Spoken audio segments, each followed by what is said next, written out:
Hello guys, how are you doing right now and how was your day?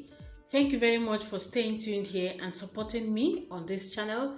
Please don't forget that this is Javins TV. Continue to share these videos for me. God will bless you. This evening we have a very interesting topic to discuss here, and this is an issue that concerns everybody in Nigeria here. And looking at the situation of things in Nigeria right now, it seems individuals no longer have rights. We only have rights in papers. We do not have individual rights physically. And because of this, we are now urging the present government, the government of President Muhammadu Buhari, not to take us back to 1970s system of government, because it's as if we are in 1960s and 1970s system of government where you don't have right to speak. Whatever goes on in the country, you just have to take it that way. And because of this, some hours ago, the human rights activist here, Femi Falana, has taken to his Twitter this evening to say something, and I would like us to pay attention so we can hear what he just said this evening, some hours ago. Human rights activist and senior advocate of Nigeria, Femi Falana, on Tuesday, which is today, said that every attempt by President Muhammadu Buhari's administration to take the country back. Falana has disclosed this at the 13th Wole Soyinka Center Media Lecture Series to commemorate his 87th birthday. Said that the treatment meted out to Nnamdi Kanu and Sunday Igboho is similar to what happened in 1984 when a Nigerian politician was kidnapped. We should not allow Buhari's government to take us back to 1984 when an attempt was made to kidnap Umaru Dikko. In London, he had already been kidnapped, and on the way to airport, a neighbor saw them and raised alarm after witnessing the inhuman treatment he was subjected to. In the case of Kanu, Kenya government cannot admit that on their soil a Nigerian was taken out of the country without going through the legal process.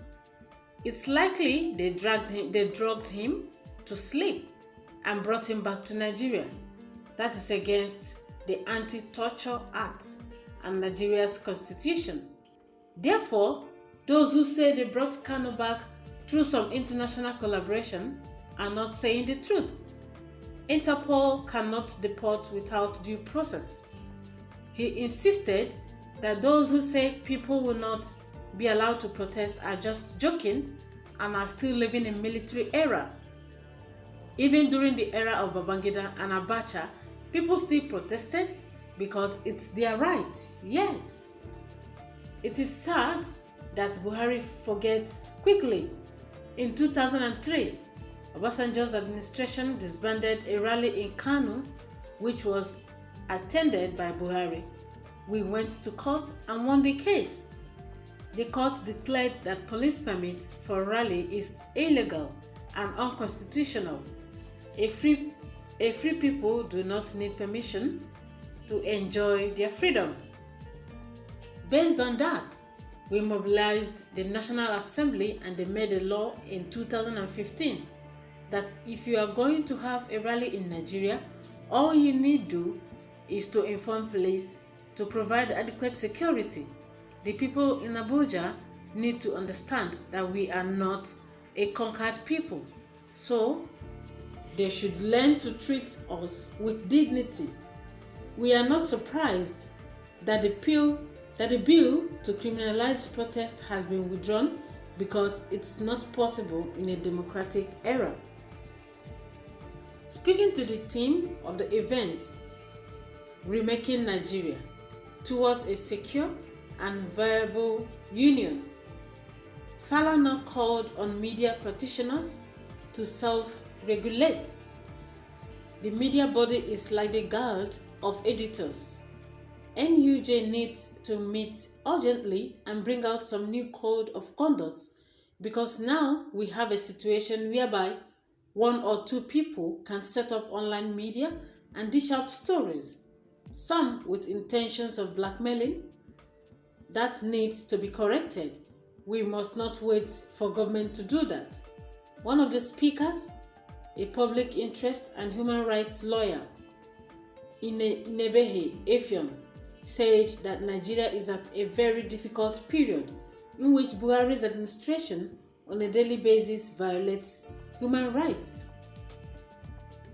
Corroborating his views, Board Secretary Wole Soyinka's Center for Investigative Journalism, GT Ogunye, said that the call for self-determination from different parts of the country was as a result of prevalent injustice. Executive Director and Chief Executive Officer, Wole Soyinka Center for Investigative Journalism, Moturayo Alaka, said that lecture served as a reminder that the country problems are solvable and that Nigeria has the human resources needed to think through and work on a way out of current Gangmai once we gather the will to do the right things and do the right things. Yeah, this is all I have for you right now. Like I told you before, it's like we are operating a 1960-1970 system of government where you do not have rights. But this man has made it clear to everyone. Femi Falana, I like him because he doesn't really take sides. He says it however it is, and that is the truth.